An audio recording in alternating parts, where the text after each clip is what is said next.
நலாஸ் நாட்டு சர்க்கரை நலமுடன் வாழ நலாஸ் இந்தியாவிலேயே நாட்டு சர்க்கரைக்கு ISI முத்திரை மற்றும் அக்மார்க் அங்கீகாரம் பெற்ற ஒரே நிறுவனம். தொடர்புக்கு 9047045000. அண்மை செய்தியை பார்த்து கொண்டிருக்கிறோம்.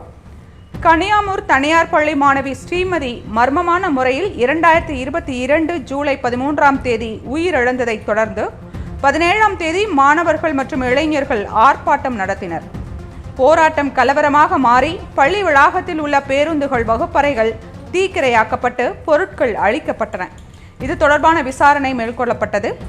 கலவர வழக்கில் சிறப்பு புலனாய்வு போலீசார் 916 பேர் மீது வழக்கு பதிவு செய்த நிலையில் 53 சிறுவர்கள் மீது குற்றச்சாட்டு குறித்து இறுதி அறிக்கை தாக்கல் செய்யப்பட்டது.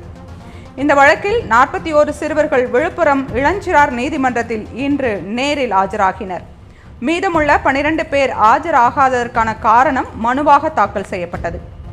நீதிபதி ராஜேஸ்வரி வழக்கை பரிசீலித்து இதற்காக விசாரணையை வருகிற ஆகஸ்ட் 8ஆம் தேதிக்கு ஒத்திவைத்தார்.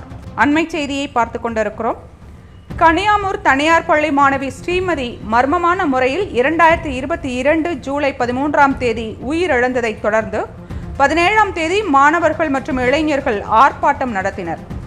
போராட்டம் கலவரமாக மாறி பள்ளி வளாகத்தில் உள்ள பேருந்துகள், வகுப்பறைகள் தீக்கிரையாக்கப்பட்டு பொருட்கள் அழிக்கப்பட்டன. இது தொடர்பான விசாரணை மேற்கொள்ளப்பட்டது.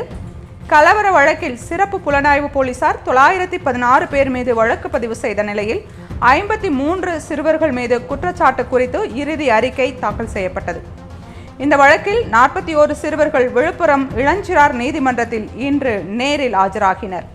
மீதமுள்ள 12 பேர் ஆஜராகாததற்கான காரணம் மனுவாக தாக்கல் செய்யப்பட்டது. நீதிபதி ராஜேஸ்வரி வழக்கை பரிசீலித்து இதற்காக விசாரணையை வருகிற ஆகஸ்ட் 8ஆம் தேதிக்கு ஒத்திவைத்தார்.